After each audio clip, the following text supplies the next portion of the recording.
Hello everyone, this is the third lecture of Advanced Drilling, PTRE 451545.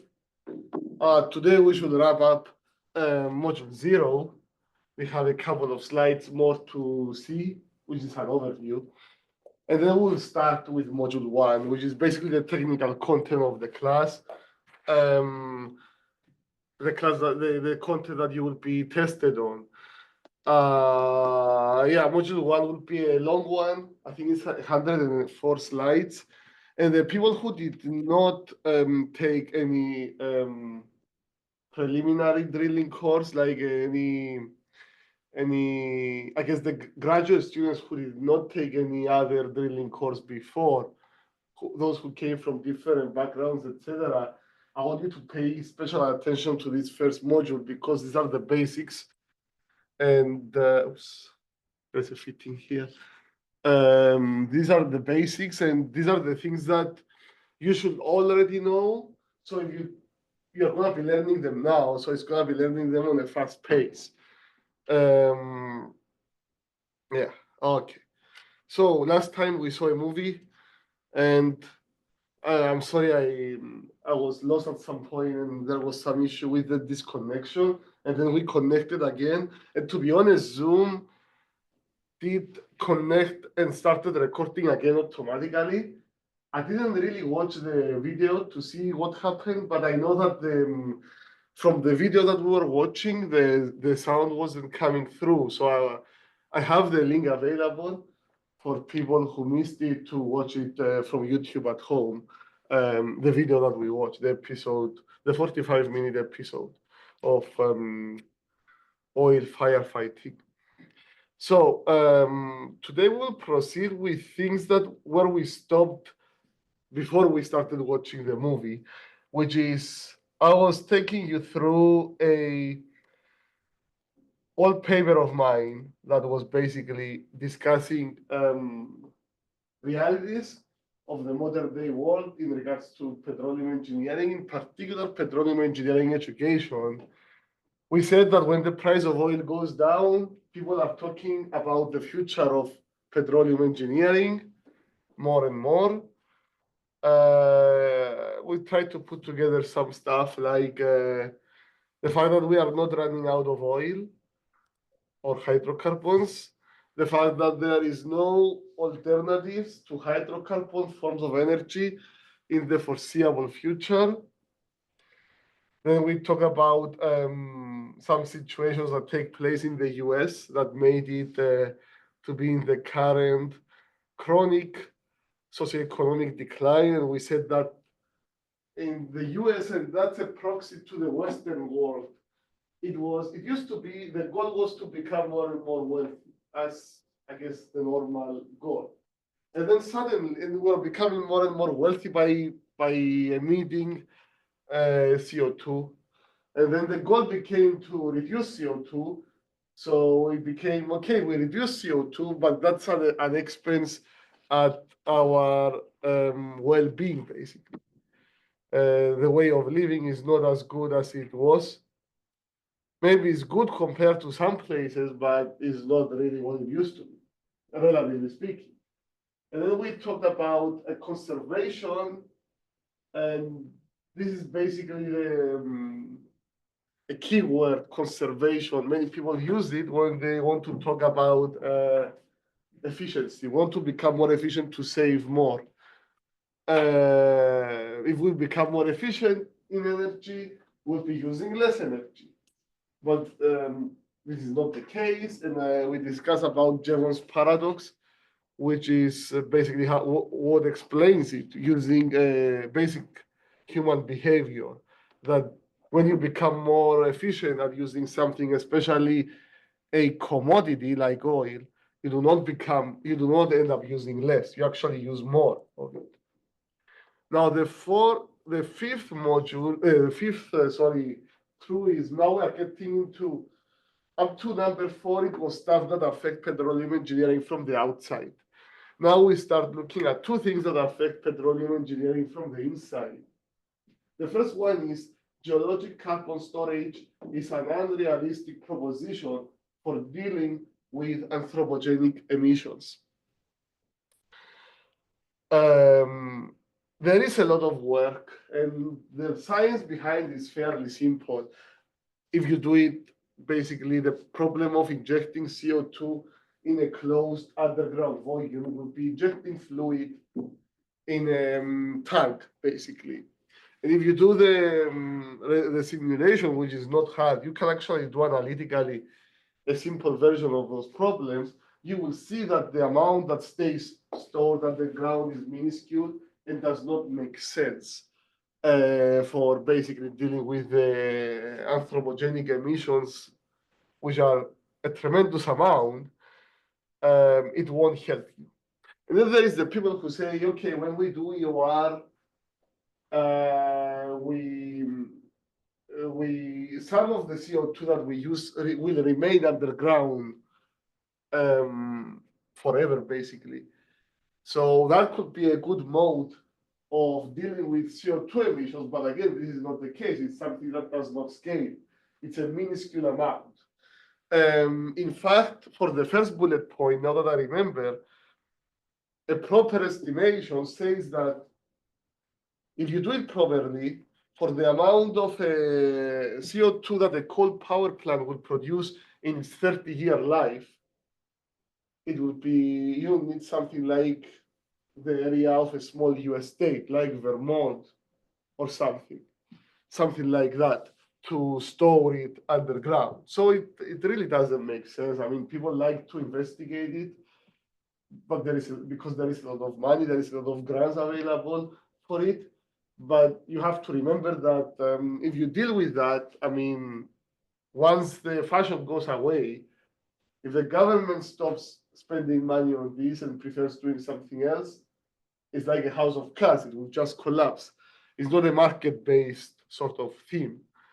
What I was going to say about that, I forgot. Something that I work on personally, not a lot, not in that depth, is about displacing brine in aquifers with CO2 injection. Because there have been a lot of talks about injecting CO2 in an aquifer. The problem is that the water compressibility is about the compressibility of this desk. It's fairly incompressible. So it's very hard to inject CO2 into a water aquifer, a brine aquifer. Instead, what we look at is basically do exactly what we do for water flooding, but the other way. You inject CO2, you produce brine. Okay, so you have basically you do the opposite of water flood, and in that case, compressibility works for you, which is a good thing. You can store much more in a sense of, to give you numbers, this would be something like storability capacity less than 1% of the pore volume. Okay, well less than, like 0.5, 0.4, T6 or something. This is, I don't know, but it's even less. This is less than 1%. This becomes something like, 7 to 8%. Okay, it's much more. It starts making sense, again, if there is somebody funding it, but you have another problem, which is what are you going to do with the produced brine? You can desalinate it and sell it to a nearby place that they need water, that there is demand for. That's one way of dealing with it. It's not always the case, because water is available pretty cheap, to be honest, all around the world, almost. You can desalinate it and put it in the same reservoir. Then that 7 to 8% goes down. It goes down to 4 to 6%, which again is very little.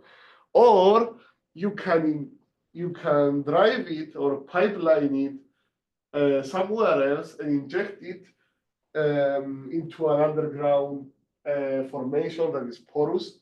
And then you have the same problems that you have today in Texas, in Oklahoma, in Canada, in wastewater disposal, which they get like earthquakes and stuff.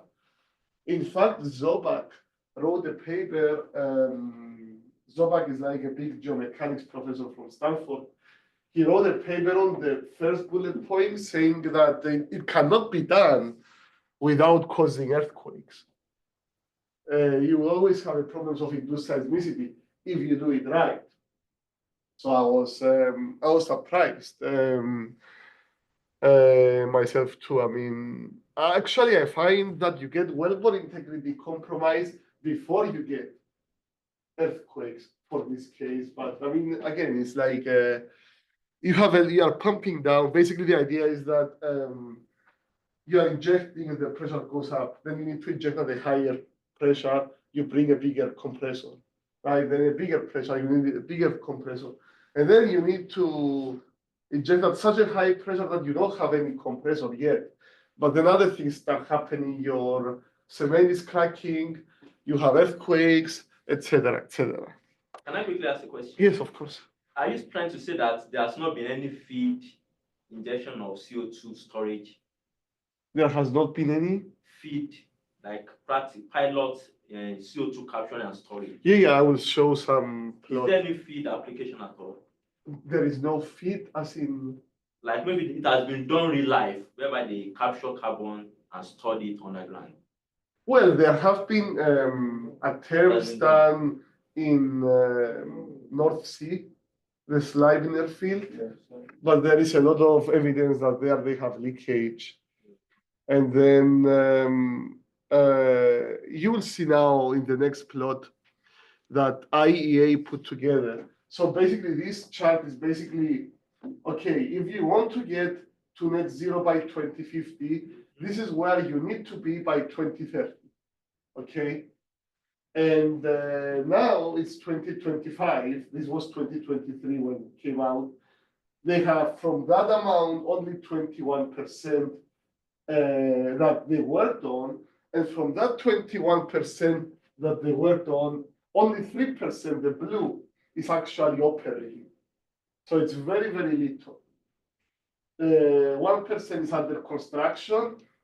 8% is being planned, designed, and then the orange is in advanced development. And this is only 1/5 of where you need to be in 2030 if you want to get net zero by 2050. You know, this is basically their projection. So even they are not quite bullish on that particular topic. And yeah, I mean, this is the situation about CO2. A lot of people in petroleum engineering do work on CO2 and even careers now, which can be, it's okay if you know what you are doing and you are cautious about it. I mean, if this is really what you want to do, fine. But I mean, you may really be building a house on cards, you know? Say that the fashion runs away, there is no chance the market will sustain it, right? If the government stops giving money on it. What happened? Okay. The sixth one is about geothermal. Geothermal wasn't that fashionable when I was a student, but it became, it's a real thing, geothermal. It's a noble energy resource. It became tremendously fashionable a few years ago, and I think it's starting to wear down nowadays. I don't think so, because I had an interview with the production manager of Bravo Energy. Yeah, I know Fairboy is doing. You know Yeah. From Colorado, and I think they're producing a lot of. Well, they have the project. They're also thinking of expanding. There are a lot of projects, because I went to their website. Yeah, I mean, if they give them money, they will expand. But I know that they are doing the project. What's the name? Tell me the name. Is it? There are two projects. One, I think that one. The other one is at the Forge project. The Forge project. Yeah. Because I met Mark McClure when I was in California in the summer, and he was talking to me about it. Yeah. So the thing with the geothermal is that, it has been studied for a long time. Stanford has a very, very famous geothermal program that was from the 70s. They brought people from places that already had geothermal, and they basically established an expertise. A lot of petroleum engineers did their PhD work or advanced study work on geothermal back in the day, in the 70s or 80s.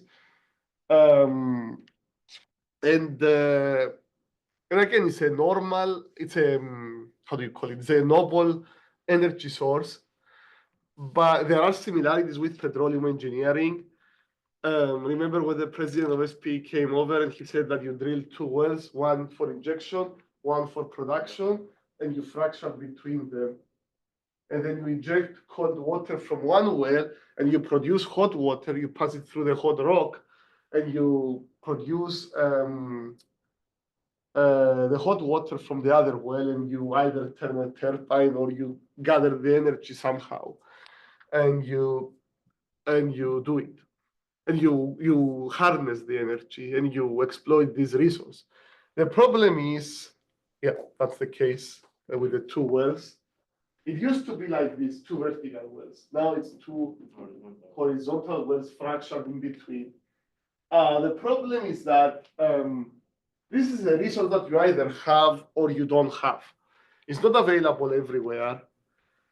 It's available if you are in New Zealand, some places of California, Turkey, some places in South Greece, and even then, other places in the world as well. But even then, the amount of energy available is not, the amount of power available is not high.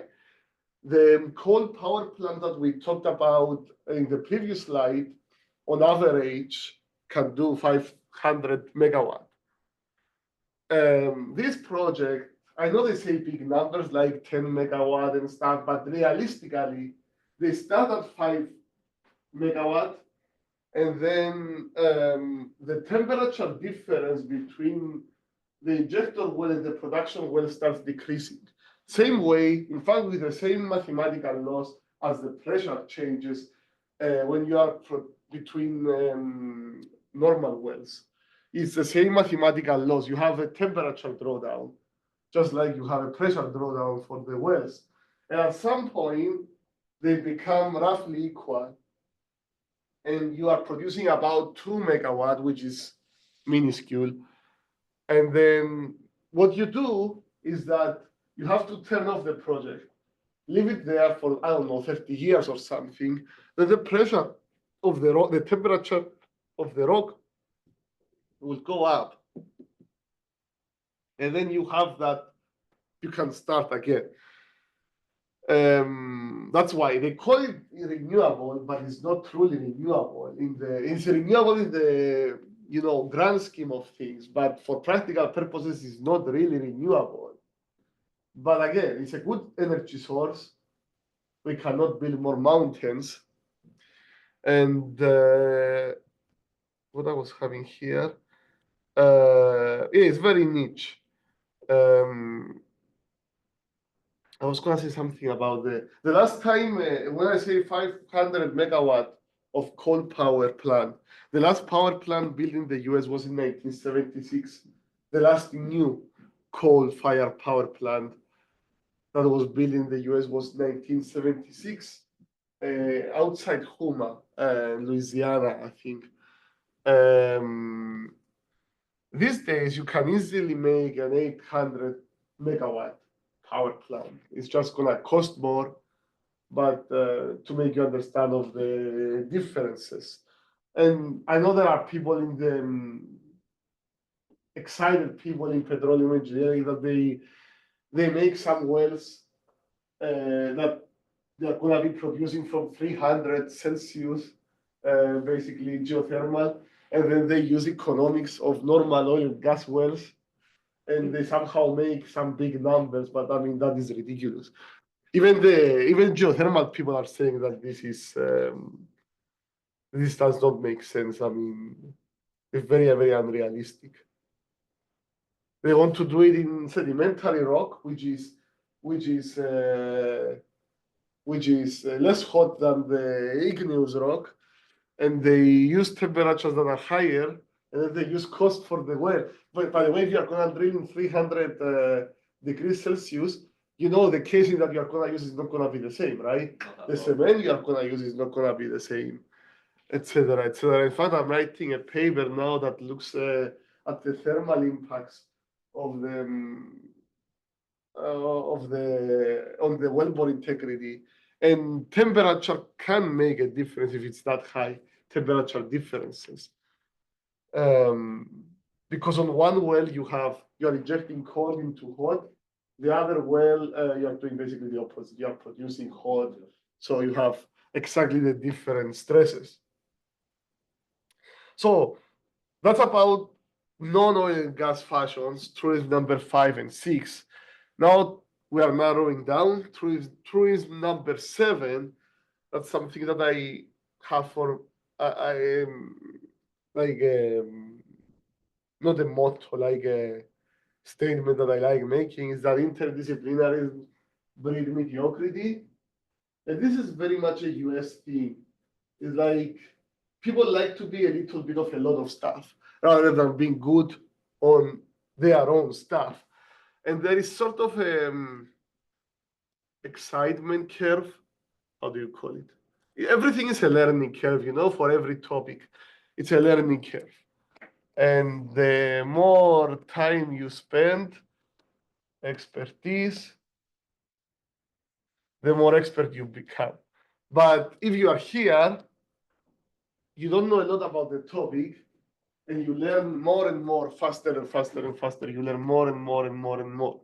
And then your learning slows down.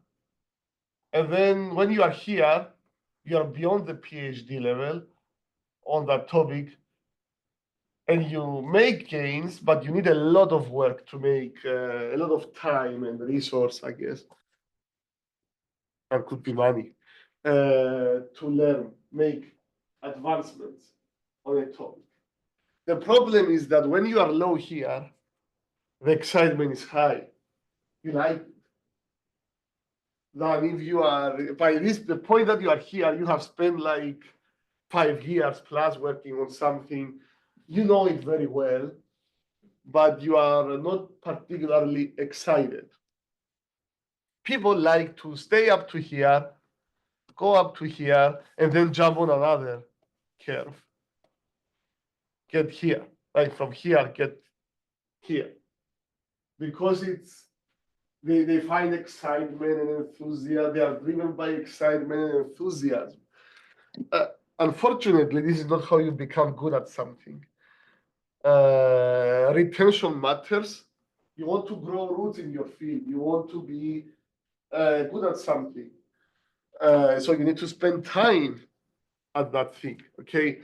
This is why I'm saying that non-oil and gas focuses that we have a lot, unfortunately, in petroleum engineering.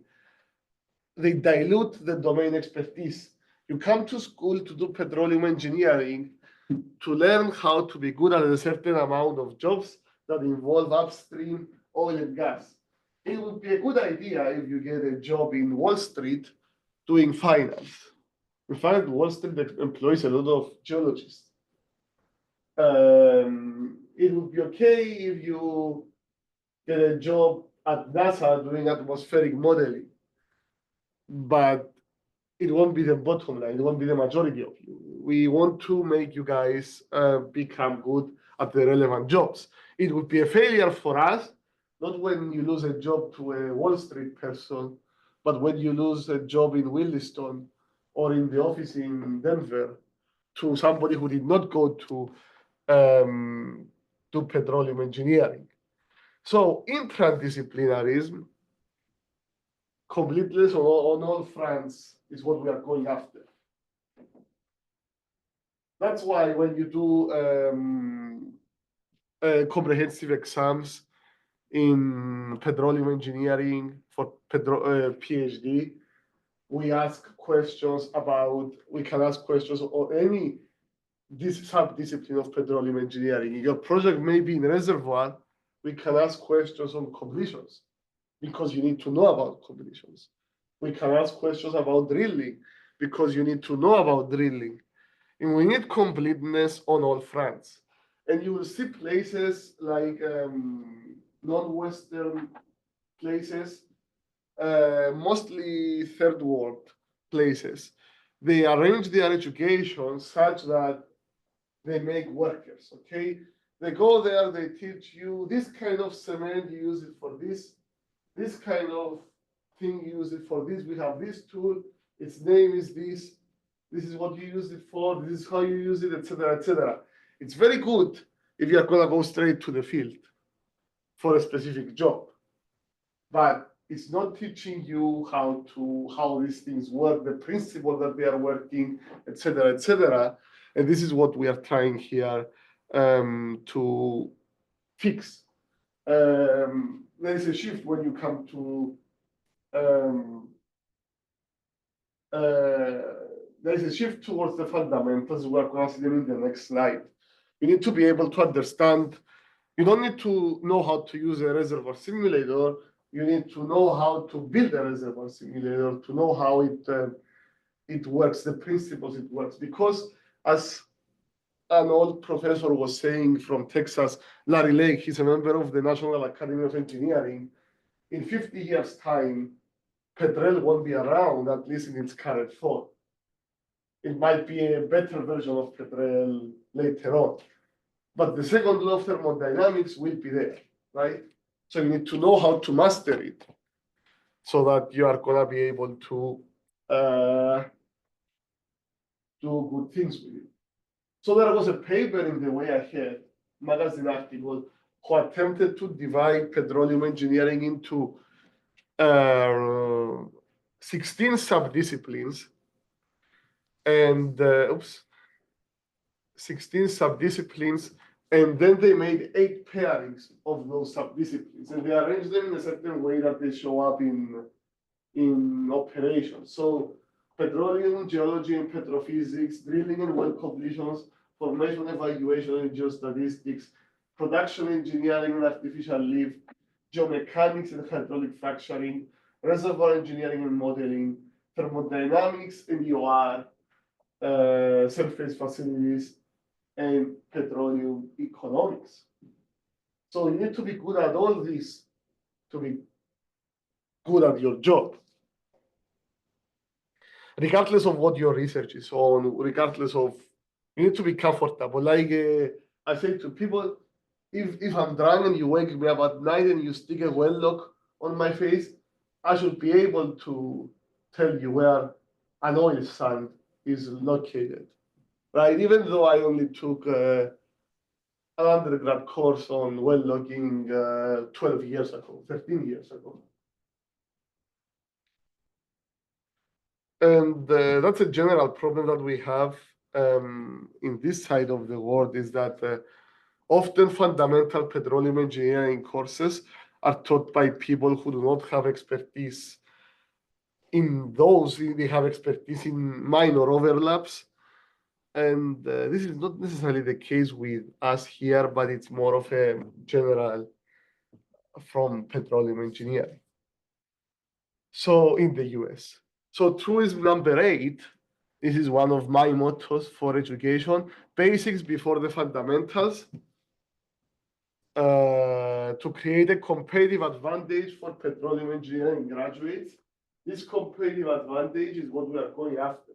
You need to make the employer preferring to hire you rather than a 4.0 in agricultural engineering when you graduate. Because the 4.0 in agricultural engineering is a very smart student that doesn't want a lot of money and can go through training and do well, right? You guys need to be able to surpass that, make him go for you, because it's a job on your field, right? So the basics of the trade and the ability to trace them back to governing equations. There is an old joke that everything in science and STEM in general can be traced back to 4 equations. The mass balance, energy balance, momentum balance, and the second law of thermodynamics. It can be generalized back to that. And the better you are, the more knowledgeable you are on the field, not necessarily the smartest you are, the more like trained you are, the more like your thinking process is trained better, the easier it is for you to do it. And this is why students enroll in, sorry, I guess that was a different rhetoric question I had there. Why do students enroll in PE programs? They enroll in PE programs to get a job in upstream oil and gas. And this is what we need to give them the advantage for. I'm advocating, well, I guess, a supporter of a top-down design approach of the course syllabi, which is basically, I take the course is, say, advanced drilling. This is what I put in the class, what advanced drilling needs to be about. When you take somebody who is not really, does not have an adequate background, what happens is that they put into the syllabus whatever they are comfortable with. And this creates problems. That's the bottom-up approach, which is the opposite. And actually, when I was young and I took data from course evaluations, like the ones that you have to fill at the end of this semester for another school, and I compiled them and I looked at the data, the people who had, the faculty who had petroleum engineering education and industry experience were scoring significantly higher than those who did not.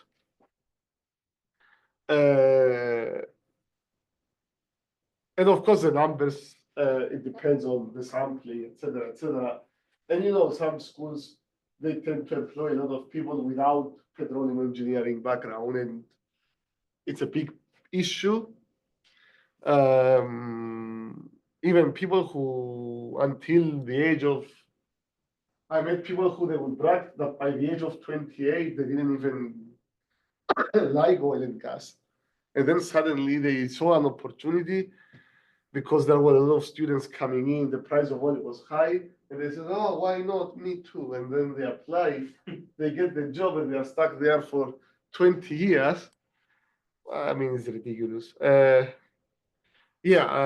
made this plot. I think that was 2022 when I made this plot of the this bar chart of the faculty without even one petroleum engineering degree, and then the versus the faculty with at least one petroleum engineering degree. And there is some weird I guess dynamics going on. Of course, every department is different. There is departments with a lot of adjunct faculty. Then when you have a lot, you are able to play around. There is departments that are joined with different disciplines. There is departments that are more geologic based. There is departments who are more, it depends a lot. It's not an absolute. I just wanted to, I guess, show some, back my statements with some evidence, data evidence. Now, truth number 9 is my favorite one, is bad faculty leading to weak academic programs, which leads to poor graduate placement, which leads to low student enrollment. You hear a lot of stuff about people saying, oh my God, enrollment is so low, we need to fix enrollment, we need to get people to sign up for our programs. This is not how it's done. The problem is that low enrollment is the consequence. It starts way earlier. Low enrollment, you won't enroll into petroleum engineering if your older neighbor did that and couldn't find a job, and you see him not working. You don't want to do that. Now, if your neighbor got a job and he's driving a nice car, goes out with nice women, then you want to see what job is he doing, what did he go to school for? Yeah, and basically this is a very I'm not gonna go through this vicious circle, but basically it says you have bad faculty, and then they create weak academic programs, poorly designed classes. They don't do meaningful research. They are at odds with the industry. They don't like have good communication with the industry, and they don't supply their students to the industry this way. It's like the industry needs to take them and train them. So they are not looking at your students anymore for employment. Then,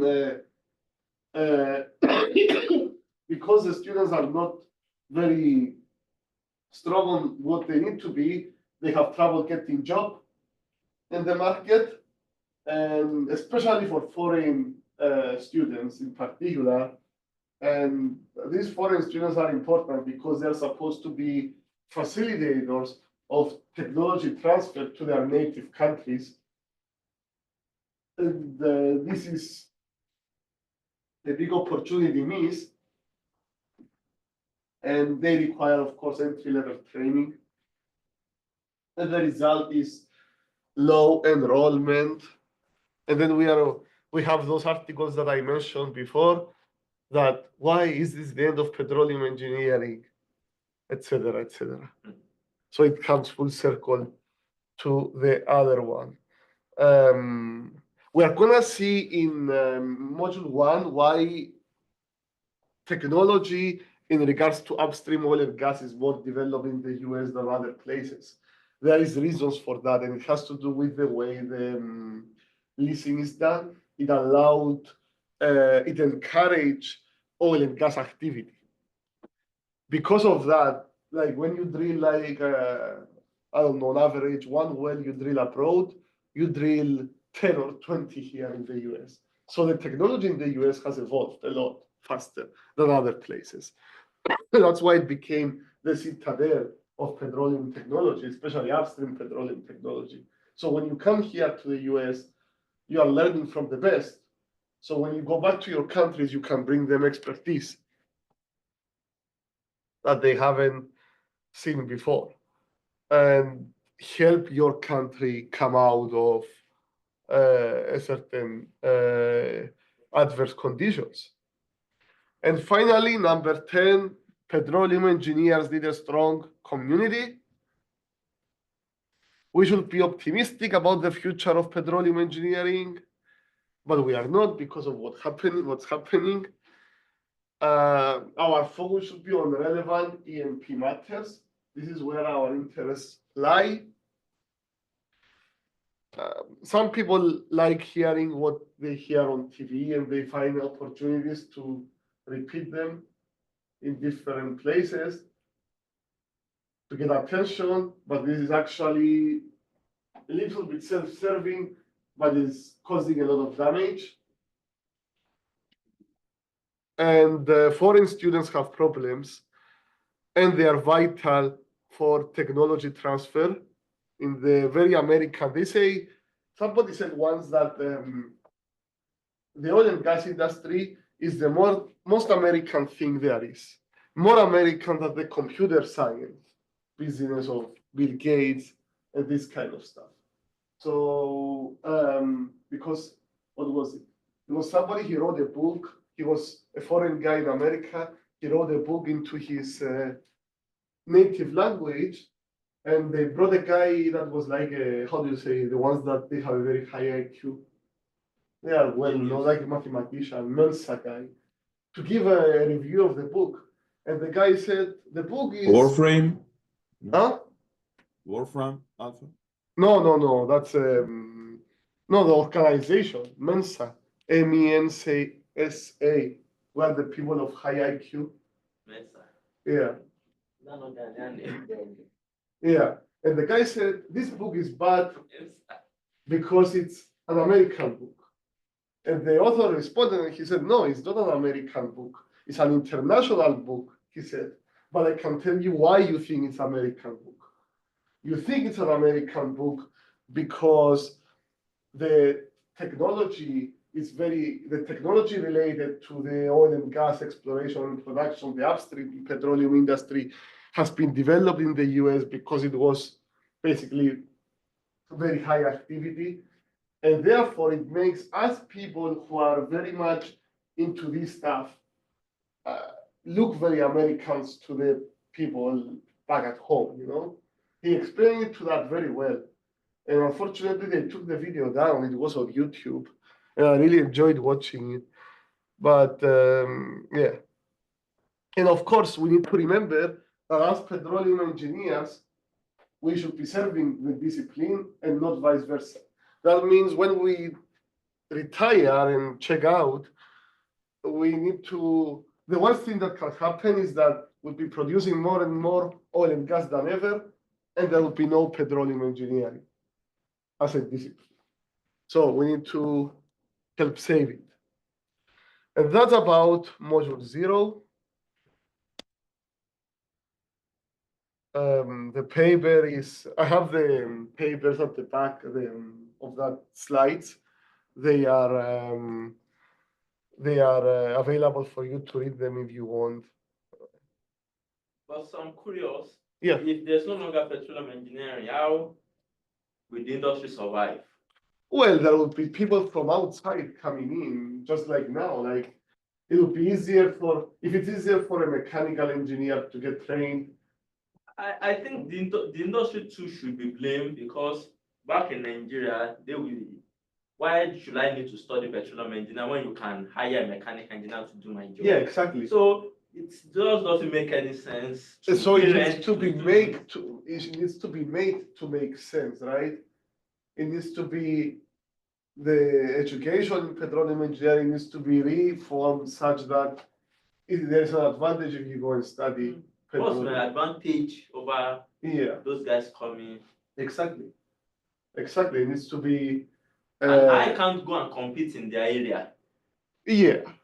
And that's the more reason, just like Dr. Andrea said, some of the problem is from the end of we petroleum engineers, because when we compete with them in our domain, we still find out that we are not, some of us are not that competitive as competitive with other disciplines. So if I'm competing against a mechanical engineer for a petroleum engineering job, and they see that, I mean, there's no distinct difference between both of us. So the question is, why will I take you?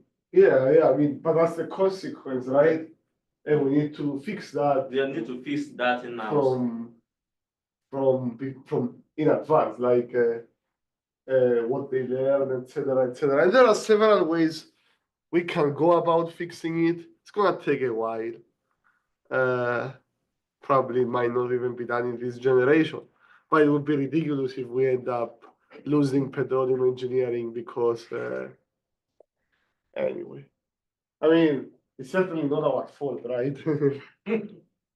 Anyway, module 1, like I said earlier, is an introductory one. By the way, as I go along, especially the people online, feel free to cut me off. No need to raise your hand because I might not be looking at the screen. So if you raise your hand from Zoom, I might not see it. And if I don't see it, it doesn't mean that I'm ignoring you. It means that I didn't see it. So feel free to cut me off. Yeah, module 1 would be very basic stuff. And we're going to be building on. Please pay attention, especially if you do not have drilling background, so that you are gonna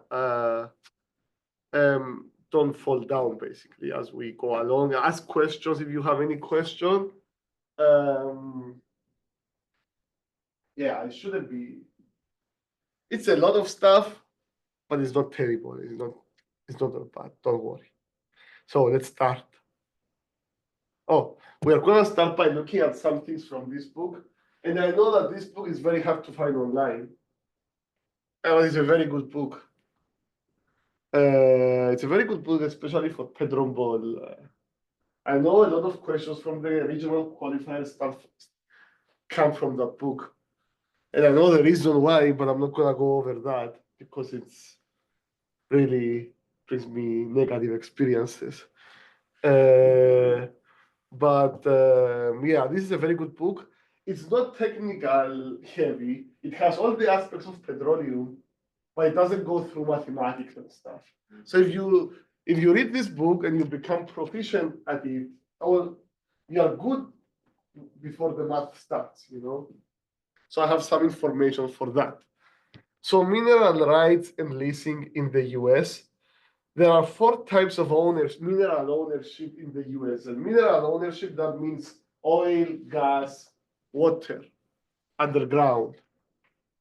Private, state, federal, and Native American. So we said in other places, everything belongs to the state, right?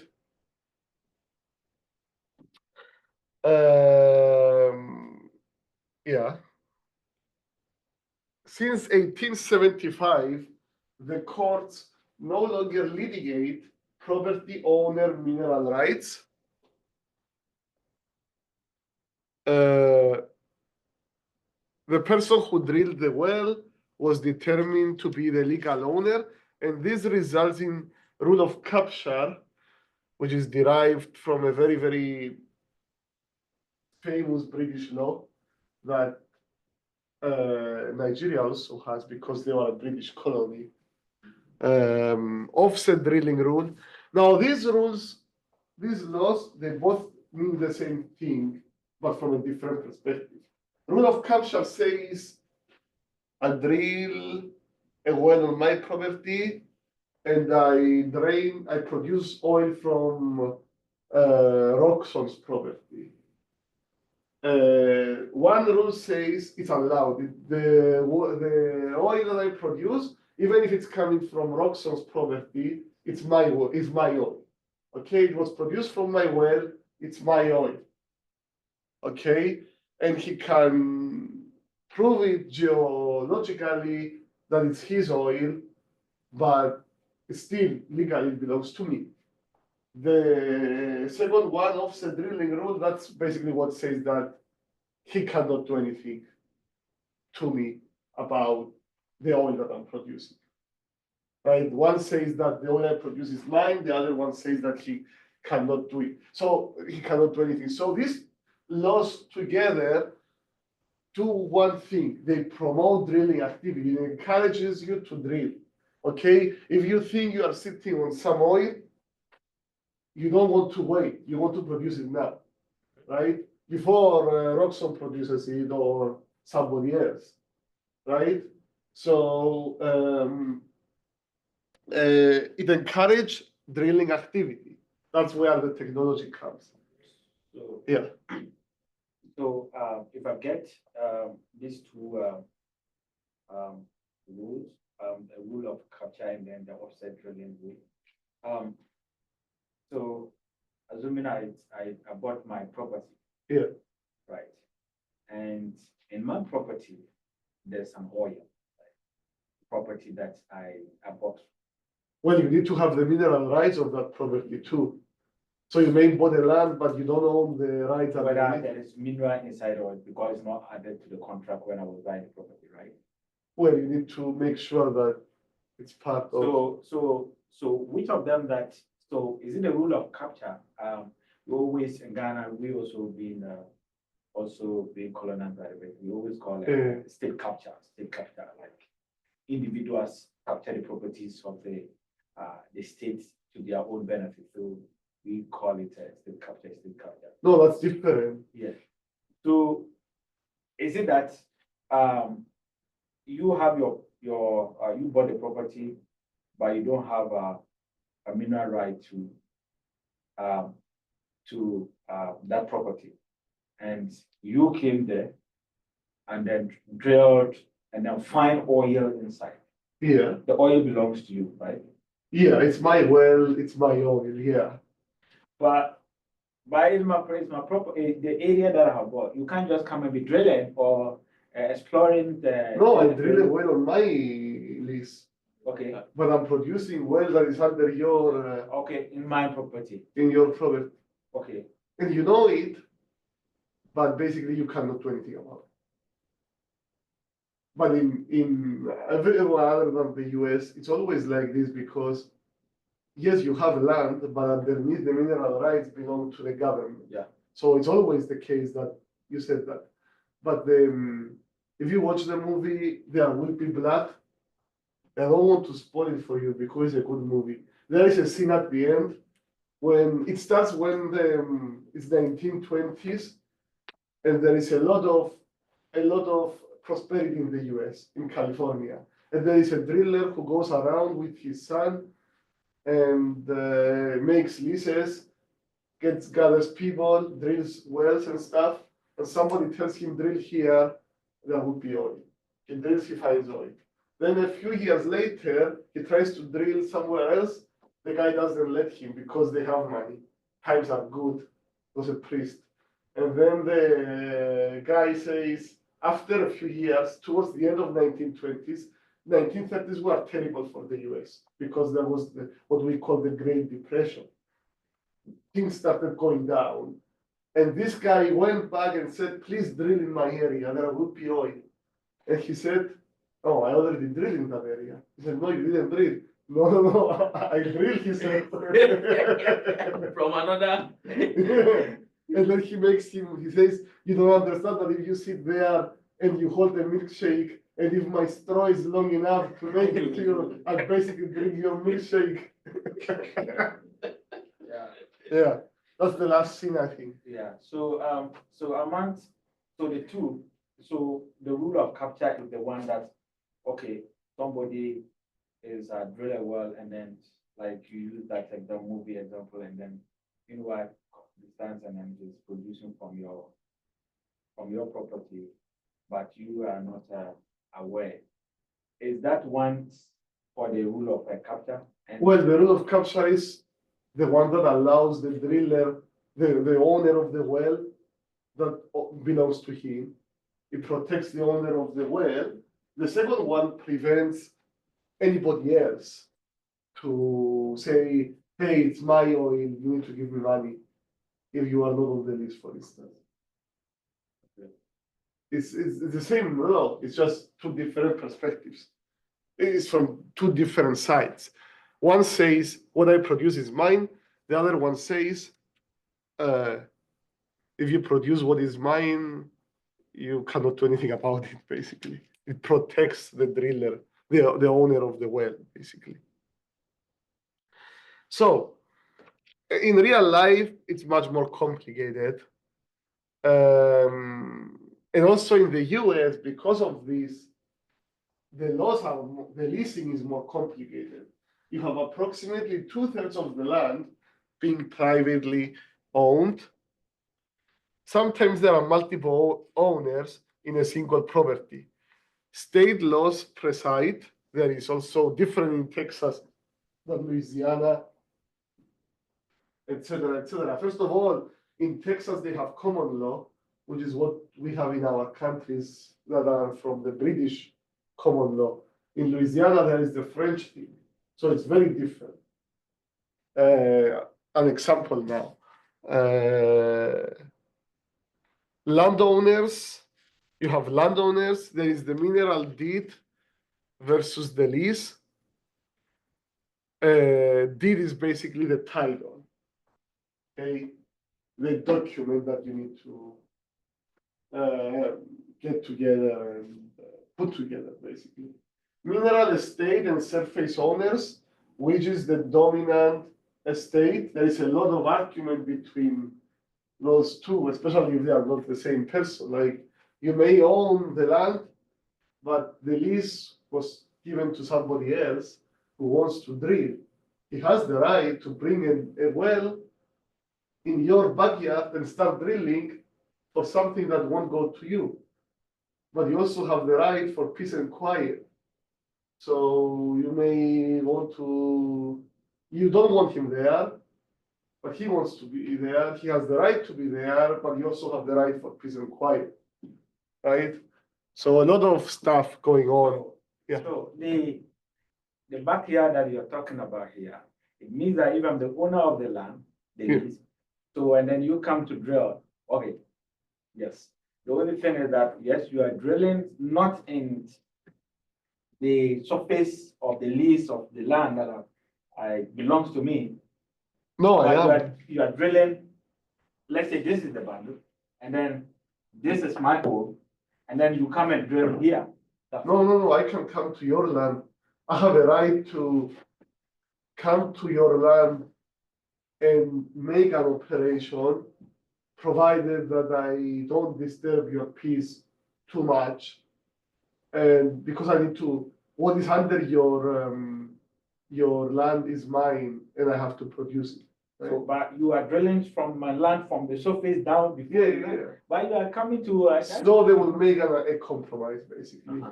They will give you some of the revenues, and they will be. That's okay. That is okay, but you can't just come and be drilling the Drilling my surface. The land. surface belongs to me, the land. Yes. Yeah, Then but how that's- you are able to get your Input minerals, point. your oil beneath my land, I don't care. So you can drill, let's say, far away, outside the boundary of my land, and be what? Be producing from it, that's fine. They will do it if they are cheap. If it's cheap enough, it makes sense technically. But then they are dealing with other things. The thing is that it's his minerals, and you cannot stand in the way of him getting them. But you are destroying my land. Yeah, so they are gonna give you there will be some compromise there, so they have to give you some money or some form of payment.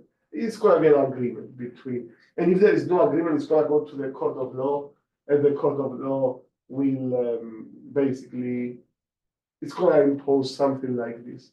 There is a lot of stuff like this Yeah, happening. because if I don't want, I will say, okay, fine, I will not allow you to destroy my land, and then I have that right. I don't think when you go to any court of competence, the court will say, okay, all right, since I'm not agreeing for you to come and destroy my land, the court will rule in favor of you that, oh, come and drill and frack. Yeah, did you know there That was the CEO of either Exxon or something? He had problems because another company was fracking into his ranch, near his ranch, or something. But that's how it is.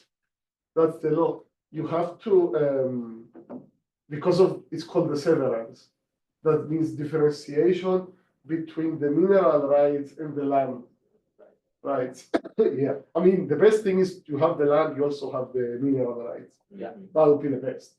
But many times, the mineral rights were given long time before you bought the land. Okay. Like in Colorado, they all belong to this state, the area I used to live in.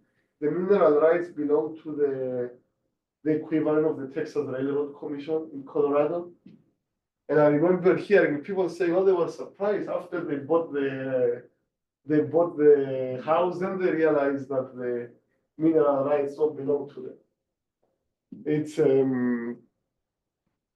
yeah, Colorado is a little bit of a weird place because it's their land, their leadership as a state, it's quite extreme, and they have a lot of they have like constituency, like environmentalists and stuff. They don't want to drill, but there is rich people that do want to drill. So they have laws. It's almost like a US inside the US, in a sense that you have community laws that the leasing in those communities is different than outside, etc., etc. Like there is areas where if there is a law, like if there is 10 houses within a 1 mile radius or 10-mile radius of the lease is inactive. You cannot exercise it, something like that. But then there are basically areas where this law is overruled by other rules, etc., etc. So it's very, very complicated. When it gets complicated, it means there is lawyers involved, there is delays, there is a lot of stuff. I mean, it gets sad. And this is sadly the result is that you guys cannot work in a good place like California, like Colorado, and you have to go to Midland, you have to go to Williston to get a job. Yeah, it ultimately goes down to you guys. Anyway, leasing privately owned lands. You have somebody, companies have somebody called landman. And is contracted by an oil company to identify and then negotiate developing rights. I know there is a series called Landman. I didn't see any episodes, but from what I hear, it's not quite representative of what a landman is about. I had a friend in Colorado that is a landman, and these people are generally very likable people. Okay, it's the people that are gonna come to your house. You are gonna sit them into your living room, and they will negotiate on behalf of an operator your lease. Okay, it's a very likable person. The guy I know, he read the price about the history of oil and gas, and he was coming to trivia with me every Wednesday. Good times. And he's very, very good, very well spoken, and very likable. Like you want to spend time with him. You want to sit down and talk to him. So when he goes and knocks the door of a house to negotiate a lease, and they open the door and they see a nice guy, it's somebody that they can trust. Okay, and he goes and negotiates the rights. That is if you own the mineral rights, basically. A lease broker is an independent expert in investigating and negotiating mineral acquisitions in specific regions. Generally, this guy is a very good landman, and he basically evolved to a lease broker. He's like he's between he's closer to the company than the people. You know, the landman is between the company and the mineral rights owner, somewhere right in the middle. It could be he may belong to the company, then he's closer to the company, but he may be an individual contractor who does the job for a commission, for a cut, basically, a percentage. And then it's closer to the middle or to the people side, the owners, the mineral owners side. The lease broker is much closer to the company and is close to what we call the underwriters. That's the one who will write the contract for you. Sometimes the lease broker can do the underwriting. He's like, say you come to the back end and you work for a big company in the back end and you are responsible for the back end. You become an expert in that area. You are the lease broker of this company for the back end, basically. Or you can also be independent contractor. The lease is basically a contract, just like you go and you go to rent an apartment, you sign a lease. The lease says a lot of stuff, like no pets, maybe. It says if they catch you with a pet, $150 fine. They say no noise late at night. It says when you give us back the apartment, it's gonna be clean as you got it. Every kind of clause. All those sentences, they are called clauses. When you make it, you guys are poor graduate students, they give you the contract and you sign it, right? When you are a rich mineral owner or a company, you are going to negotiate every sentence of that contract, right? It's called every clause. Everything is negotiable, and generally, if you get something, you give something, right? It's a little bit of a dynamic being played there. And then during the lease, they can buy a clause out of your lease. You can say, how about that bullet point, I give you $10,000 and we ignore this bullet point. I'm not saying $10,000 under the table. It's like legally we sign another document saying what we agreed for that bullet point, I take it away Instead, he gives me a one-time payment of $10,000. So the lease in general has to cover three provisions. One is conveyance, that is granting of interest for E&P purposes. Basically, I'm going to allow you to drill in my property, okay? And by property, I mean the mineral rights.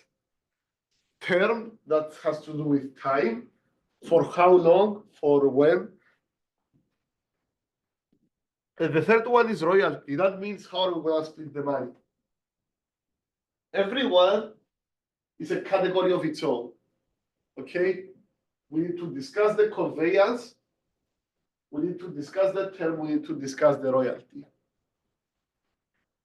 Language of leasing, clauses and specifications, just like I mentioned earlier. Every bullet point, every sentence of the contract, on the lease, is negotiable. You have a lot of kind of clauses, and there are some clauses that are by precedence. Basically, I'm trying to make a contract with Bokun, but I already drilled in Roxon's land, and we made an agreement that had a contract, that had a clause, a specific clause.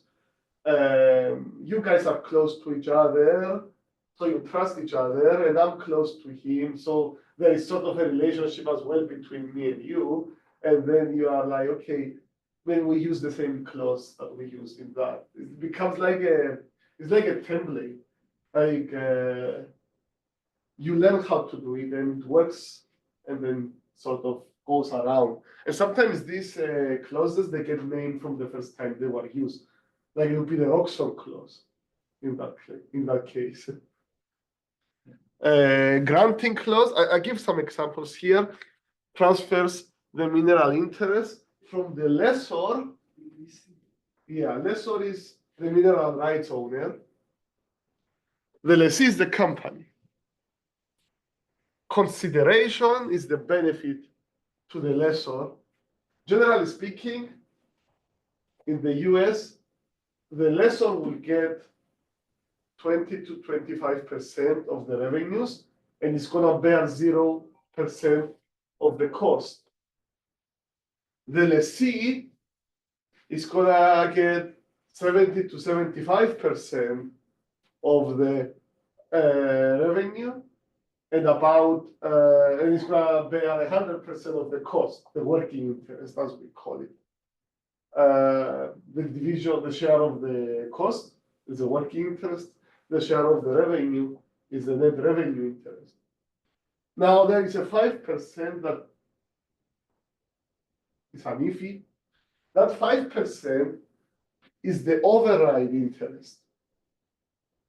The override interest is basically money that goes to the people who were there first. For instance, the geologist who discovered that field, maybe he gets 1%. The banker who arranged for the loan that the company would make maybe gets 1% too. And there are leases that are designed in a certain way to what we call wash out the override. That means if the production drops below a certain level, we renegotiate the lease. We have a clause saying that if the production falls below this amount of barrels per day, we renegotiate the lease. So I will tell you, I'm the operator and you are the landowner. I'll be like, okay, we need to refrac, but let's wait. Let's wait until the rate goes below this certain value. And then we get rid of the lawyer override, we get rid of the banker, and then we renegotiate the lease between us. It's called washing out the override. A lawyer explained it to me a long time ago. So that one, who actually stands to benefit from it? Well, you are renegotiating the lease. So, but you wash away the other ones, you know. Yeah. So, and then it's not between, No, now it was 95% between you and me. Now it's 100% between you and me. okay. So, You get rid of beneficiaries. okay. Well, that's fine, but I'm considering, okay, if that one, they will intentionally say the production has declined to this, because how will the other one trust that actually the production has actually declined? Or because probably can be like two of us can do it because we want to get rid of the other ones. Well, you need to think about it in advance and put clauses in the lease for that. Basically saying if the production has dropped over to this amount, yearly average over maybe 2 years, etc., everything is negotiable. Yeah. You need to think about it in advance and put it there. And the more experience, that's why you have the landman. Yeah. That's why you have the lease broker. They are experienced at writing contracts. That's the one I understand. So Yeah. my question is, yes, it is, those clauses are there, are put in place and all those things. But will it be in the case that because you want to get what's away the other ones, and then you want to renegotiate and then to negotiate the contract, and two of you, that will benefit only two of you guys, and then the other ones that are involved earlier, then you guys will say, oh, okay, probably there is no decline or yet, Yeah. but you guys will say, oh, there's decline. The well has producing, let's say, was producing 100 barrels per day, Yeah. and now it's down to 70 or 50 barrels per day. Meanwhile, it's still producing that. Well, then maybe it doesn't have to be production related. It can be with time. In 10 years, we renegotiate. Okay. Everything is Yeah, everything is negotiable, right? Every clause is negotiable. Also, the other issue with the override is that they get paid first. They get paid first, and they don't put any costs. So it's they get paid first, and then what is left is divided among the others. So there is always the incentive to get rid of them, but they also know that they're gonna make most of their money at the beginning. So it's it's people who are there first in the project, you know. Oops, sorry. The land description is the legal description of the property. You cannot put on the land description Roxon's land. You need to explain from where and etc. Mother Hubbard clause, that's one of those weird names because of when it was used first. It allows the lessee to include an odd-shaped wedge of land or a small wedge of the land left out or incorrectly described. This is one, this is one of those clauses that the need brought them. Okay, they had a problem, legal problem, they fixed it, and then they created the clause to make things easier afterwards in other leases based on that. That's why the name Mother Hubbard. Mother Hubbard must be, I don't know, the ranch. It was first, the lease was first made there. The habendum clause defines the period of the lessee's interest. Now, you may have heard a lot of the word delay rentals. That means I have a lease and I say I'm going to drill my first well within 2 years, okay? If I don't drill the first well within 2 years, I need to pay the Roxon, who's the lessor, I need to pay him $100,000. Okay, it's called delay rentals. We still have a contract, but I'm telling him if I don't drill a well in your property within 2 years, I'm gonna pay you $100,000 because otherwise you could have gone to somebody else and maybe he could have been faster than me. Okay, it's called delay rentals. Now, the delay rental, sometimes I wait, I don't drill because the price of oil is low, right? It's low for a long time, I don't drill, and then I'm trying to wait for the right time, etc., etc. I can do it within some limit. He's waiting for his money, right?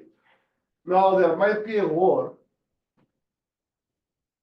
or something out of the ordinary, like COVID. That would be force majeure, basically. In Nigeria, they have problems with people attacking their pipelines. And they call force majeure for that, like their contracts get impacted. The shut-in royalty clause, again, the price of oil went down. I would rather shut in my well and wait until the price of oil goes up. I can do it, but maybe at some point I need to give money to the somewhere or something. I'm not saying that I have to do that. It's just a clause, you know. I will negotiate. Okay. Can I shut in the well? If so, for how long? If so, what do I need to do instead? Etc. etc. Pooling and unitization clause, that's very important.